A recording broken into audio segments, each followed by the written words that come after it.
call to step in? Hauling cattle across North Dakota. I'm a truck driver. That's what I've been since I moved out of Vegas last summer. Went back to my family farm. Been starting my homestead, and between trying to work out, find fights, I've been all in livestock all over the place, hogs and cattle. Have you gotten any sort of commitment from Recefo about? Verbally, I think this was a little preview or audition. So he seems to think that he's gonna stick with me for give me a full-on chance. It's not a 2-week short notice. Actually, get put in a nice full fight camp. We'll see how it turns out. We'll see how the other heavyweight fights go. Maybe see you guys August 2nd. I don't know. We'll see how it goes. Now you face both guys in the main event. Do you have a prediction? I don't, because the last time I predicted it, I was way off. So, you know what? They're both gamers, and I'm pretty excited to see actually myself and see how it turns out. Cool. Thank you. Tim, that fight was pretty crazy. You obviously absorbed quite the kick there. Talk to me about what was going through your mind and how did that feel? I haven't been hit in the groin like that ever. In practice, in a fight, that was an instant. Usually, I ate 2 good kicks from Danilo. That he started the fight with a body kick, and that really, I thought I was going to go down. It took a lot for me to stay on my feet. It was an instant, pain. Didn't even know I rolled. Didn't even know that I landed a shot till everyone was talking about it afterwards. Hopefully that doesn't happen again. I don't agree.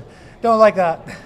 Was it a lot of mental coaching in your head to continue the fight, or once you got your time? No, after I got kicked, actually prior to that, it was kind of an internal battle, just keep going after the kick, and landed a couple of shots, and things weren't quite flowing right, but I knew that I was expecting that going in. I only trained a week for this. And after absorbing the shot, it kind of motivated me. It kind of pissed me off a little bit. So maybe it worked out. And you ultimately turned the tables on and got the finish. Talk to me about that. How good did that feel to come back here, to come to PFL and get your first win under this banner? It felt great. I guess that puts me on a 3-fight winning streak right now. Been a while since I've had one of those. So, just feels good to get in the win column, and we'll see what happens. I just got one here. Tim. So the kick lands, right? You land a very good overhand of your own. What's going through your head crowd-wise? Does the crowd play into effect with that at all? Where you're kind of like, I wonder what everyone else is thinking. Well, I was wondering what was going on. Then I knew they must have been doing the replay because I heard the oh. So I'm like, well, at least I know that everyone knows I actually got kicked in the groin. They don't think I'm just down here faking it. So it was a kind of. Then they started cheering. When I got back up on my feet, everyone started cheering. I actually kind of threw a little extra pep in the step. So. Absolutely fantastic, coach. Appreciate it.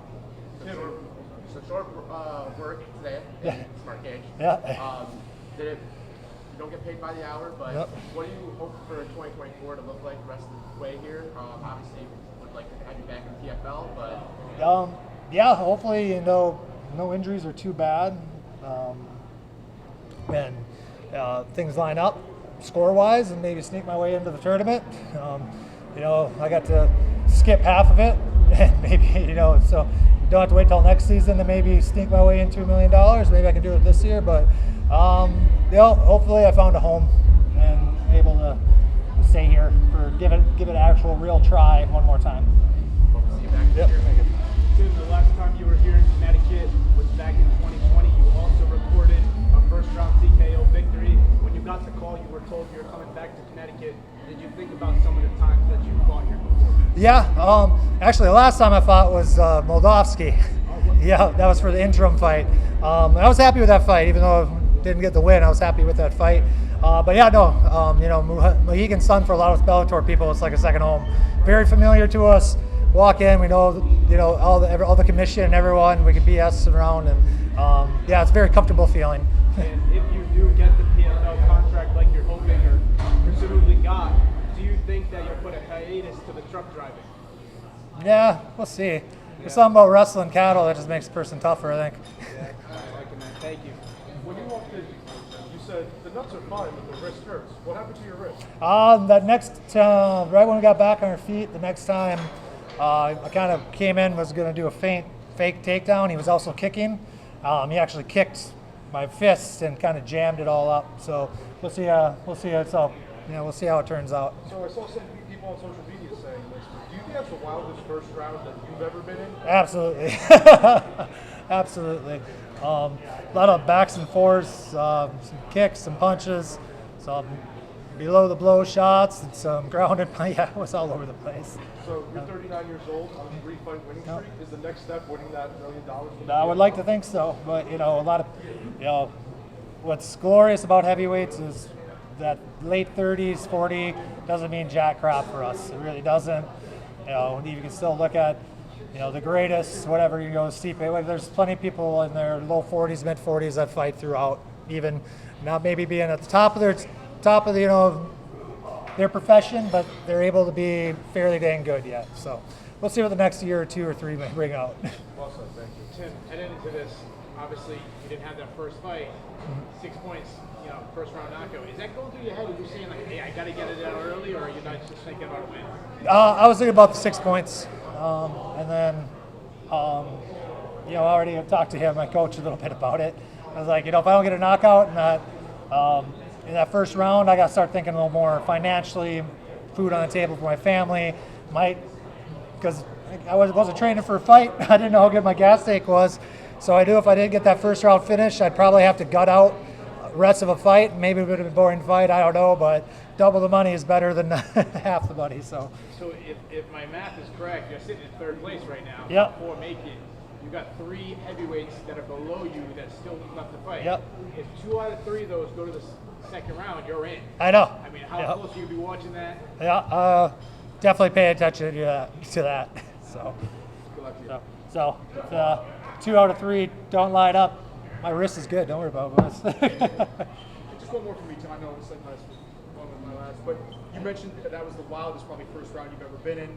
Where does this stack up with your experience in the fights that you've had across all of combat sports? Your favorite, or where do you think? Upper quarter. Okay. Upper quarter. Yeah. I mean, a couple of fights I've lost are even ahead of this one. Just for performance-wise, I came in pretty sloppy, pretty flabby, pretty out of shape, not very professional looking. I've kind of been a flabby guy my whole career anyways. So, but I like to, the type of fighter I am, I have to make sure I put in the work, and for me to have confidence when I'm in there. So that was a little bit of an eternal battle tonight, knowing that I took a short notice fight, not putting in the hard work that I need to. And I'm just happy, my experience, all my fights, I was able to, gut it out. Appreciate you. Yep, thanks.